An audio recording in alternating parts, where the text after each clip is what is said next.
Hello दोस्तों, स्वागत है आपका अपना YouTube channel and Facebook page education वाला आदित्य में।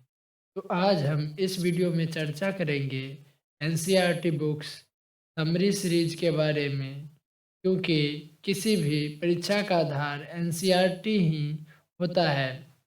अगर हम एनसीईआरटी को एक बार समझ ले तो अन्य स्टैंडर्ड्स बुक को समझना आसान हो जाता है। इस सीरीज में हम NCERT books 6 to 12th class GK GS की फुल समरी लाएंगे। तो आप लोग इस चैनल से जुड़ने के लिए चैनल को सब्सक्राइब कर ले और फेसबुक पेज को फॉलो कर ले, और वीडियो पसंद आए तो लाइक करें और कोई डाउट हो तो कमेंट करें। तो चलिए शुरू करते हैं। आज के इस वीडियो में हम चर्चा करेंगे क्लास 6 के पाठ्य पुस्तक क्रम के बारे में। तो चलिए देख लेते हैं।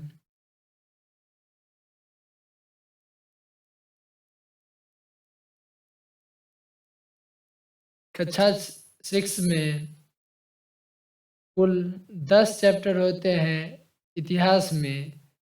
तो पहला चैप्टर प्रारंभिक कथन, क्या, कब और कैसे। दूसरा चैप्टर है आखेट, खाद्य संग्रह से भोजन उत्पादन तक। तीसरा चैप्टर आरंभिक नगर। चौथा चैप्टर है क्या बताती है हमें किताबें और कब्रें। पांचवा चैप्टर है राज, राजा और एक प्राचीन गणराज। छठा चैप्टर है नए प्रश्न, नए विचार। सातवां चैप्टर राज्य से साम्राज्य। आठवां चैप्टर गांव, शहर और व्यापार। नौवां चैप्टर है नए साम्राज्य और राज्य। 10वां चैप्टर इमारतें, चित्र तथा किताबें। तो कुल 10 चैप्टर होते हैं कक्षा 6 में। तो इन चैप्टर को हम लोग एक एक करके अगली वीडियो में पढ़ेंगे। अब जान लेते हैं इस पुस्तक से हमें क्या लाभ मिलती है। तो इस पुस्तक में हमें मिलती है परिभाषा, स्रोत, अतिरिक्त जानकारी, उपयोगी शब्द, कुछ महत्वपूर्ण तिथियां। कल्पना करो, जिसमें 3 खंड हैं। आओ याद करें, आओ चर्चा करें और आओ करके देखें। तो जान लेते हैं, प्रत्येक अध्याय में तुम्हारा परिचय एक बालक या बालिका द्वारा कराया गया है।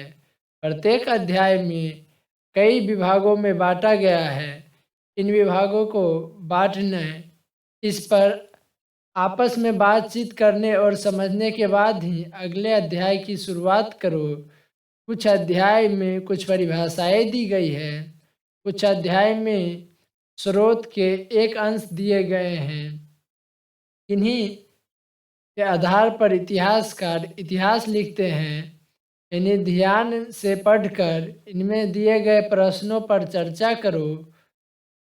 आगे है, हमारे बहुत सारे स्रोत चित्रों के कुछ रूप में हैं। प्रत्येक चित्र की अपनी एक कहानी है। तुम्हें कुछ अध्यायों में मानचित्र भी मिलेंगे। इन्हें ध्यानपूर्वक देखकर अपने अध्याय में बताए गए स्थानों को ढूंढें। आगे है, कुछ अध्यायों में बॉक्स के रूप में कुछ जानकारी दी गई है। ये रोचक तथा अतिरिक्त सूचनाएं हैं। अगला पॉइंट है, प्रत्येक अध्याय में अंत में तुम्हें उपयोगी शब्दों की कुछ एक सूची मिलेगी। ये तुम्हें पाठ में आए महत्वपूर्ण विचारों, विषयों की ओर फिर से याद दिलाएगी। अगला पॉइंट, प्रत्येक अध्याय के पीछे तिथियों की भी एक सूची दी गई है। प्रत्येक अध्याय में पाठ के बीच बीच में कुछ प्रश्न तथा गतिविधियां दी गई है। पढ़ते समय इन पर भी थोड़ा वक्त लगाना। एक छोटा सा विभाग है, कल्पना करो। अब तुम्हारी बारी है अतीत में जाकर उस समय में जीवन का जायजा लेने की। अगला पॉइंट है, प्रत्येक अध्याय के अंत में 3 तरह के कार्य की सूची दी गई है। आओ याद करें, आओ चर्चा करें तथा आओ करके देखें। इस तरह तुम्हारे पढ़ने, देखने, सोचने और करने के लिए बहुत कुछ है। हमें पूरी आशा है कि तुम्हें इससे खुशी मिलेगी। तो एनसीईआरटी हमें इस प्रकार पुस्तक को पढ़ने के लिए कहता है, जिससे हमें काफ़ी लाभ मिलता है। तो अगली वीडियो में हम लोग देखेंगे चैप्टर नंबर 1 के बारे में, प्रारंभिक कथन क्या, अब, कहाँ और कैसे हुआ था। तो मिलेंगे चैप्टर 1 के साथ अगली वीडियो में। तब तक के लिए जय हिंद, धन्यवाद।